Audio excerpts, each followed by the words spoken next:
Hi, everybody, and welcome to Proline. This is one of two Prolines that you get this week. The NFL version, we'll be talking playoffs on this one with John Creighton and Jim Feist. I'm Dave Koken. And, of course, make sure and check out the other Proline that will be pertaining mostly to college basketball back in the conference play. So you definitely want to check that out and get some insight onto some of the big matchups coming up this weekend. But first, we've got loads of stuff to talk about as far as the playoffs are concerned and looking ahead to the conference championship games this weekend. And, well, let's start it off with a little bit of an update from Jim. It's been such a good year for you in the NFL, and hoops and NFL winners are on tap right now. You know, I absolutely, Dave. Thanks and good morning. With 3 games left to go, I have to say I'm really sad to see the end of the NFL season because it's been a monster for me. And Saturday in hoops, I was 9-3, 7-1 in the NFL playoffs.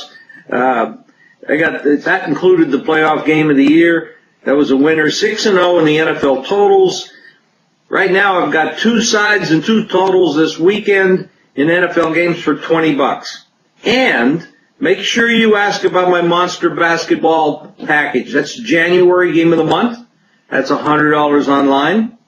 The Saturday Conference Game of the Year, $100 online. And a High Roller Platinum release, $500 online.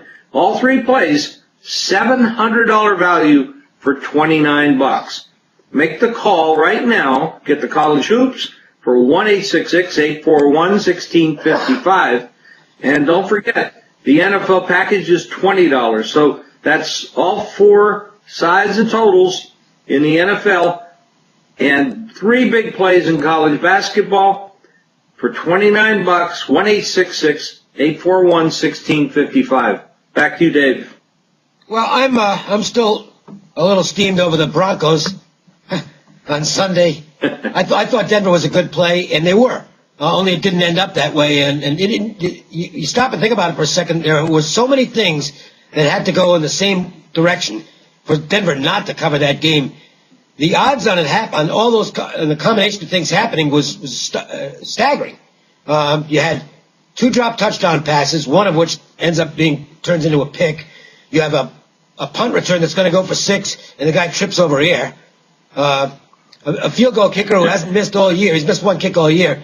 I think he might have missed 2, but he certainly missed 1. The onside kick recovery. It was just, and a 4th down and I think 4th and 5, they had a 49-yard pass play, which set up a touchdown. Speaking of the Chargers, so that's a lot of stuff that had to go wrong, and I lost the game by a point because I had Denver -8. I did like the under in the other game, which won. I liked the Patriots a lot on Saturday, so that won. So it's not like it was a bad weekend in the NFL, but it should have been a great weekend and just didn't end up being one. That's the way it goes sometimes. As long as I'm picking what I think are right sides and what play out as right sides, not always going to get the right result. But the idea is to be on the right side, and the rest will take care of itself. Now, here's something where you're going to get on the right side for the last 2 weeks of January. It's as easy as this. This is a very simple offer. You try and get it to involve stuff once in a while with big games. This is as simple as it gets. $15 for the rest of the month. It's $1 a day. And you're going to get action plays in football. You're going to get the basketball. Hockey, if I got action plays in the NHL, you get those as well. I'm also going to toss in a real big play that I've got tonight. Very strong play. That's included $15 for everything at 1-866-896-1629. That's 1-866-896-1629. That is a very small price to pay for a lot of profits. We're into a good time of year in college basketball, so take advantage of this. John, how about Mr. Vegas? What's he got going on this weekend? Sure, the Proline offer last week was 3 Saturday games of the year releases. Went 2-1 with those releases, including an NFL playoff game of the year. That was the Saints. Same thing this weekend. 3 big plays going on Saturday, including the NFL playoff total of the year. 2 college games of the month. 3 big plays. You get all 3 from Mr. Vegas for $10. 1-866-896-1627. We go through the Twitter feed and Facebook and look for good questions. So if you want to comment or question on something, the best thing to do is follow us on Twitter at Jim Feist Sports, or friend us on Facebook at Proline TV. And we might pick one of your questions if it's one that we think is pretty interesting. Here's one from Joyce Callahan of Encino, California. Kind of answers it herself in a sense, but we'll expand on it a little bit. NFL playoffs are 6-2 to the under. Is that better defense, bad weather, or bad numbers? Jim, I think it's a little of all three, and the fact that it's the playoffs. Well, yeah, Dave. I mean, first of all, better defense is you're dealing with the best teams in football right now. You're not dealing with the Jacksonvilles and the Oaklands and teams like that. So you are dealing with better defenses. So that's part of it. Bad weather, we have had some bad weather. I don't think we're having bad weather this coming weekend, however. And bad numbers, I don't think so. I don't think it's bad numbers because I think the odds makers know what they're doing. The public expects high-scoring games because it's been a passing league all year.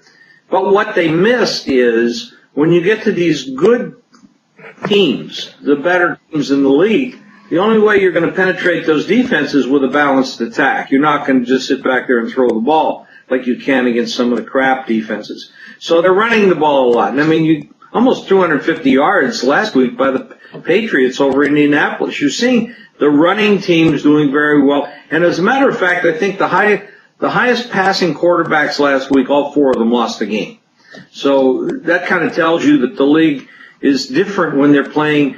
You know, there's like 32 teams, but like 22 of them are absolutely terrible. So you can pass against them. They don't have enough defensive corners, and they're not getting the pass rush. So when you get down to this part of it, you got the better defense, like you said, Joyce. You got the bad weather, which we definitely had. But I don't think the numbers are bad. I think the numbers are what the public expected, and only the sharps have been taking the unders and winning. I'll add one more. I'm gonna argue that just on one game. I thought they missed the boat right off the bat in the Saints Seahawks game. That weather forecast was out there on the 7th day when they put the number up, and they got hammered on the under in that game. That number was just too high, and they paid for it. You know, that's the one thing the books have to be aware of it, and they are aware of it, and that's why they're putting up sharp numbers for the most part. If they make a mistake in the number now, they get hammered right away. There are some very sharp syndicates out there who take advantage of this, and I thought this was an example. They really got they got a lot of money on the under in this game. I'm not crying for the books. Believe me, they did fine this weekend. It wasn't a phenomenal weekend for them by any means, but they're never going to do badly, and they're sharp enough so that the lights are going to stay on in the casinos throughout the year. But I want to add something to that, Dave. You're right about that. That was a mistake and poorly managed. But, you know, they go by a lot of it goes by money. Here's the problem. When the media, when the broadcast crews came on and they showed the bad weather up in Seattle, it was absolutely horrendous. Coming down in buckets and the wind was blowing like crazy. But then, a couple minutes later, that all stopped and the sun came out.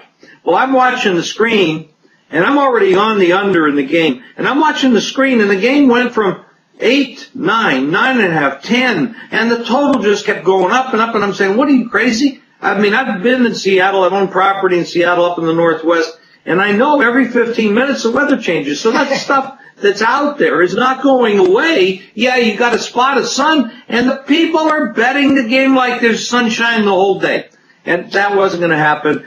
So I went back in and I loaded up, I kept taking bigger numbers, and going under bigger numbers, and it was like a field day. It was like a bear sitting in a salmon stream. Nice. I just picking it off. Yeah, and I'll tell you what, it was easy. It was real easy, except for, boy, I mean, I got to tell you something. I'm sitting there in my den watching the game. It's 23-15 late.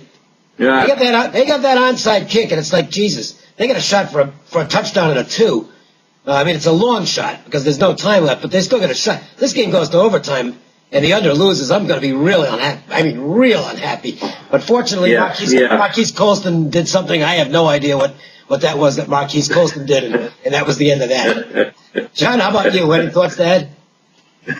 Yeah, I'd add one thing to what she pointed out, which I agree with all of it, and that is coaching philosophy on a game-by-game basis. That can rear its head. For example, the Patriots and the Chargers have great passing numbers for the entire season, both top 10, and yet what we've seen over the last month, particularly in the playoffs, is they decided to change strategy in the playoffs and go to the run more. Now, obviously, they wanted to control the ball and the clock.